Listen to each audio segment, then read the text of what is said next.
My name is Grady. I'm your driver. I'm your guide. You stuck with me all the rest of the afternoon. So let's have some fun. All right, Mr. Grady. You here? You signed up for this tour to drink, right? And but I want to give you a little tip. You're gonna be mixing 8 different wines. You're getting 4 tastes. Well, it might be more than that, because the first wine they sometimes fool me. They will serve you 5 wines. So you're going to get 4 wines at each winery.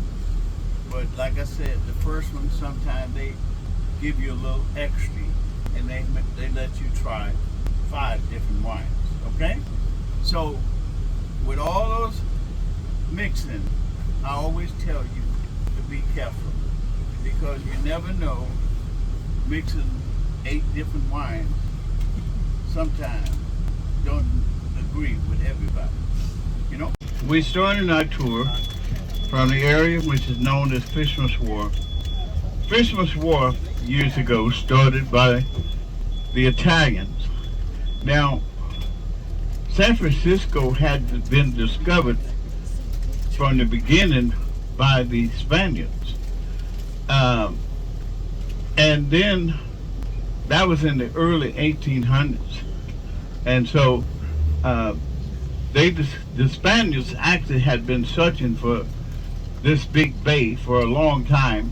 And every time they would come up here by water, it would always be so foggy they couldn't see anything, so they kept passing it by, the entrance to the bay. It wasn't until they came up by land that they discovered the big bay. And they set up a post here and called it Presidio. They had already found the Monterey Bay, which they thought at first was the San Francisco Bay, and they set up a military post there, and they actually called it Presidio. So we have 2 Presidios within 136 miles from each other. Now, Fisherman's Wharf started in the early 1900s with the Italians. The Italians first started coming here, and a little bit before the just a little bit before the gold rush, is they started coming through and started this area. Now, folks, before I finish, this bakery right here is one of the #1 bakeries around the country. This is one of the oldest bakeries in the United States, right here. Now, that bakery there will make you any piece of bread that you want in any animal that you want. If you want a teddy bear, they'll make it. If you want an alligator, they'll make it, and they will ship it to you. Because the alligator is pretty long, but they will ship it to you, and they will make a teddy bear, a bear, a rabbit, or whatever you want, and they have a box for you to put it in. So if you want something like that to take home to show people, it's French bread, and you can eat it. Take it with you. Get you one and take it home and show it.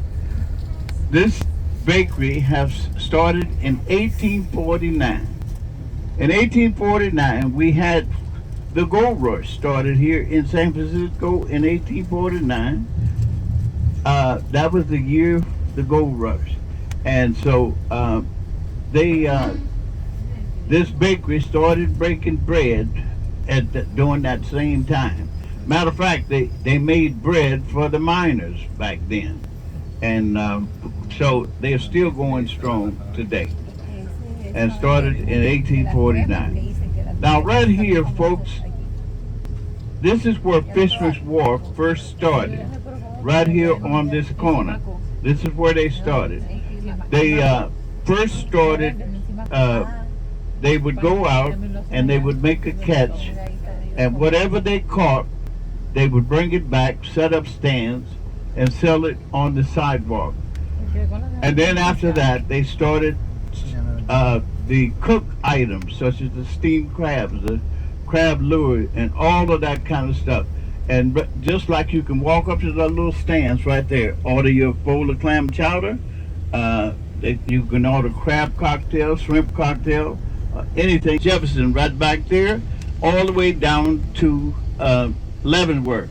Today, this is all left of the fishing fleet right here.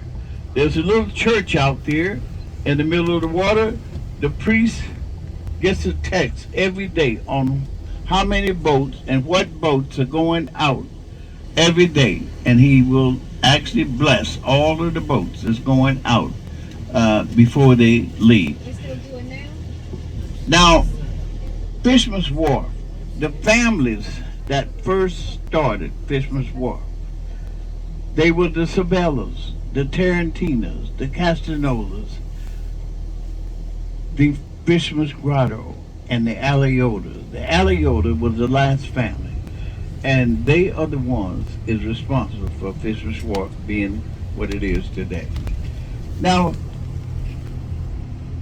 In-N-Out Burger figured out that everybody don't like fish, and so they moved a burger place right in the middle of Fisherman's Wharf right here, and it is one of the busiest places in Fisherman's Wharf is In-N-Out Burger. You can see it's full right now. They got a line lined up already to get in. If you're looking for a job, they need help. They paying $22 and $25 an hour. So not too bad, you know. But that's something unusual. We was really shocked when they moved a hamburger place into Fisherman's Wharf. Right here on the left of us is two brick buildings. We don't build brick buildings because of earthquake. These buildings was built way before the earthquake. This was the old Del Monte cannery. They used to can fruit here.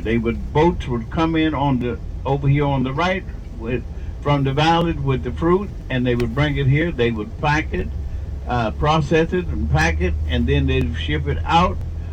When they got ready to tear these buildings down, they realized they was already earthquake proof, and they are still here today. That is one of the reasons they are still here today, because they've been through 2 earthquakes and they haven't cracked yet. So the Argonaut Hotel took this whole building here and turned it into a hotel. Now, anybody remember the old Rice-A-Roni cable car? All right, well, this is where they filmed it, on that hill up in front of you. You see a truck coming down that hill. That's where they filmed it, right there. This was the cable car line. This is the Powell Hyde Street line. This is the most ridden cable car line in San Francisco today. We have 3 lines.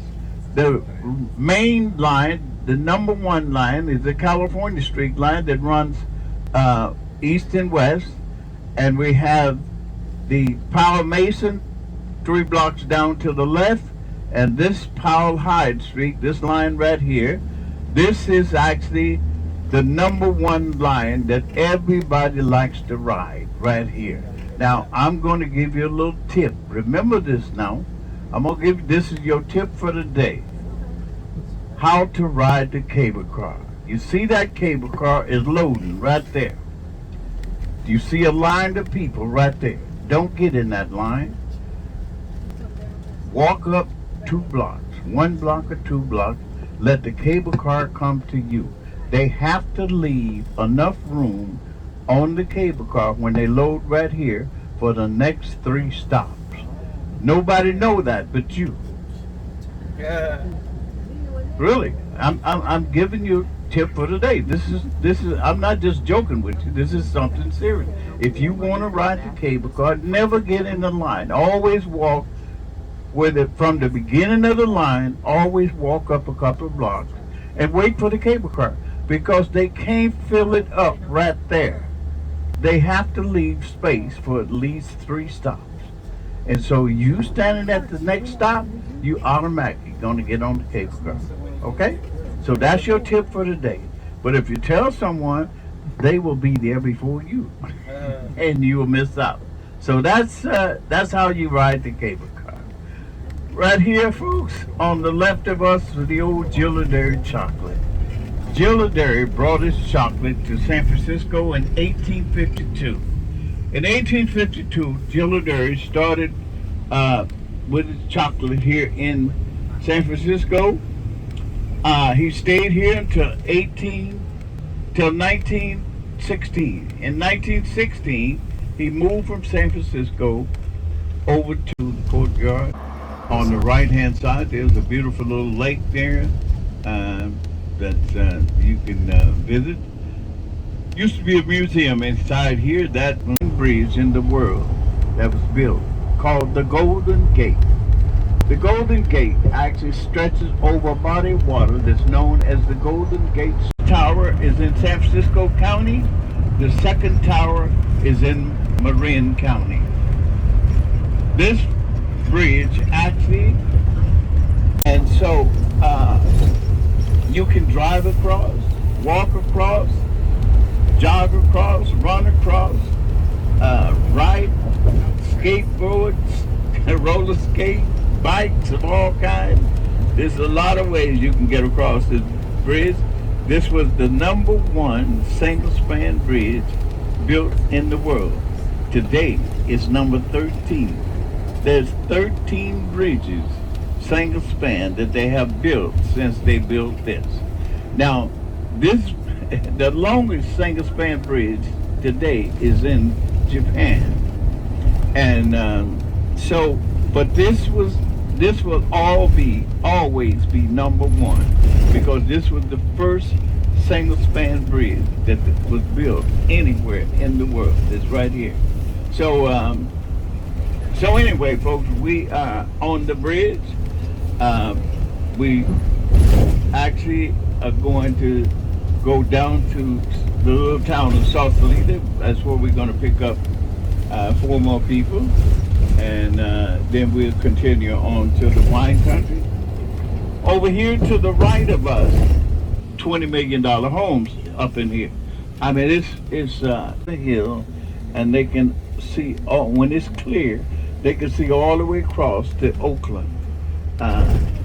Over here, this is the island. Belvedere Island is one of the wealthiest islands in Northern California. The average house on that island there run you anywhere from 12, 15 to $20 million.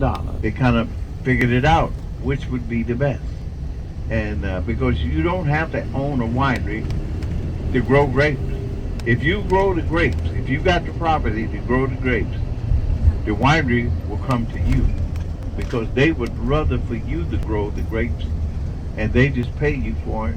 We're going to see racetrack. This is one of the NASCAR, one of the best tracks there is for their cars, and for some reason they like it because of the weather here.